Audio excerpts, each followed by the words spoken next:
की खास बुलेटिन खबरें दिन भर में और मैं हूं आपके साथ आत्मजा। खबरों का सिलसिला शुरू करें। आइए उससे पहले देखते आज की मुख्य हेडलाइंस। पीएम मोदी पर तेजस्वी का तंज, प्रियंका चोपड़ा से जरूर मिलेंगे लेकिन किसानों के लिए नहीं है समय।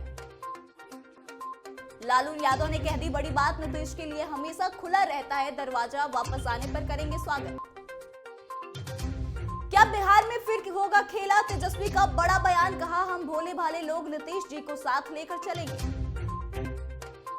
सम्राट चौधरी ने कही बड़ी बात, कहा नीतीश कुमार करेंगे तय, बीजेपी से रहेगा नाता या लालू से रहेगी दोस्ती।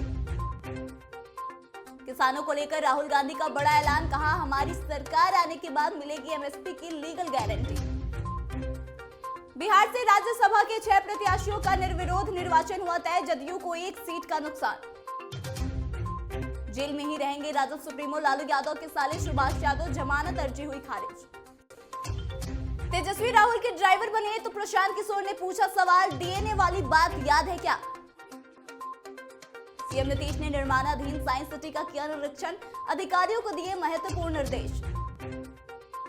बीपीएससी टीचर बहाली के तीसरे चरण में इतने पदों पर होगी बहाली, शिक्षा विभाग ने भेजी अधियाचना। अब खबरें विस्तार में।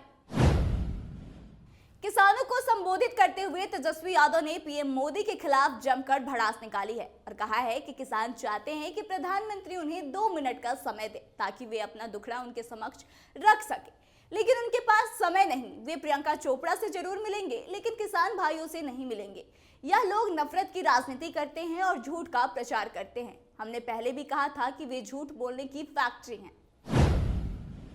बिहार के पूर्व मुख्यमंत्री और राजद सुप्रीमो लालू प्रसाद यादव ने एक बार फिर से बड़ा बयान दिया है। लालू प्रसाद यादव ने कहा कि नीतीश कुमार के लिए उनके दरवाजे कभी भी बंद नहीं होते हैं।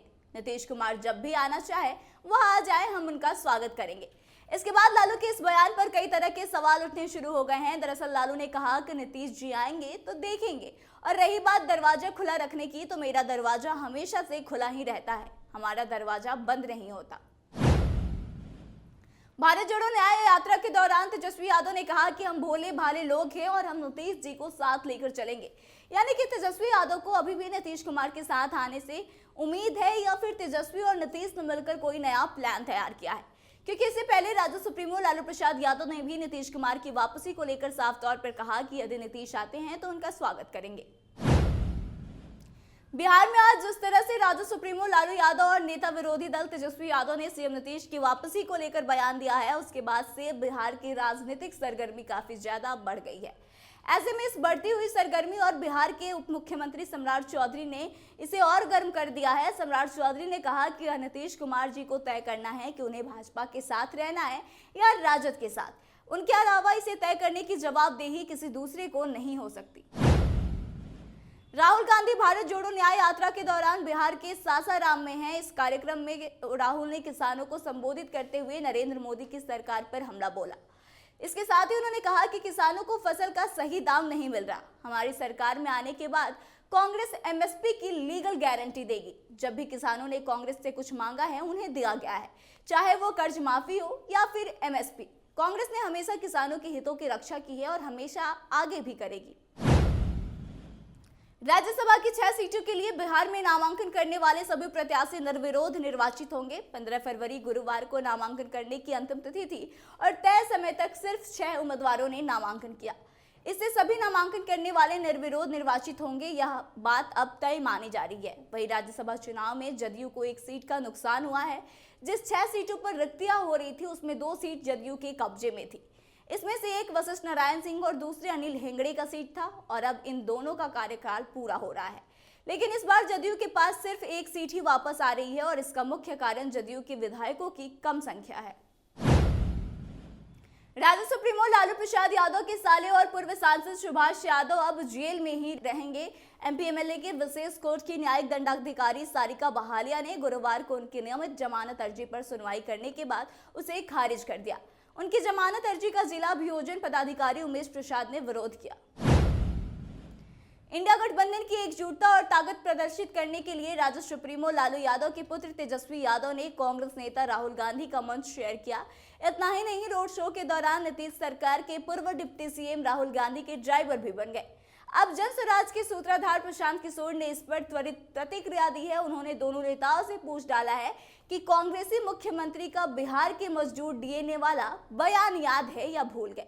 प्रशांत किशोर ने तेलंगाना के मुख्यमंत्री रेवंत रेड्डी के उस बयान की याद दिलाई जिसमें कांग्रेसी नेता ने कहा था कि बिहारी के डीएनए में ही मजदूरी है। मुख्यमंत्री नीतीश कुमार ने शुक्रवार को निर्माणाधीन अब्दुल कलाम साइंस सिटी का निरीक्षण किया। इस दौरान मुख्यमंत्री ने साइंस सिटी परिसर में बन रहे भवन के विभिन्न भागों का जायजा लिया और एक एक चीजों के बारे में बारीकी से जानकारी ली। उन्होंने पूरे परिसर का भ्रमण किया और अधिकारियों को आवश्यक दिशा निर्देश दिए। मुख्यमंत्री नीतीश कुमार ने अधिकारियों को निर्देश देते हुए कहा कि doctor APJ Abdul Kalam science city का निर्माण कार्य तेजी से पूरा करें।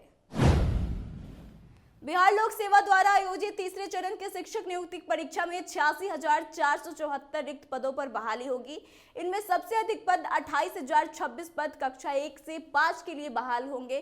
शिक्षा विभाग ने गुरुवार को तीसरे चरण की विद्यालय अध्यापक की नियुक्तियों के परिप्रेक्ष्य में 86,474 रिक्त पदों की अधियाचना सामान्य प्रशासन विभाग को भेज दी है। अब जल्द ही सामान्य प्रशासन विभाग इन पदों की सूची बीपीएससी को भेज देगा। तो आज के इस खास बुलेटिन में बस इतना ही। आगे की तमाम खबरों के लिए बने रहे हमारे साथ, देखते रहे कैपिटल टीवी बिहार। धन्यवाद।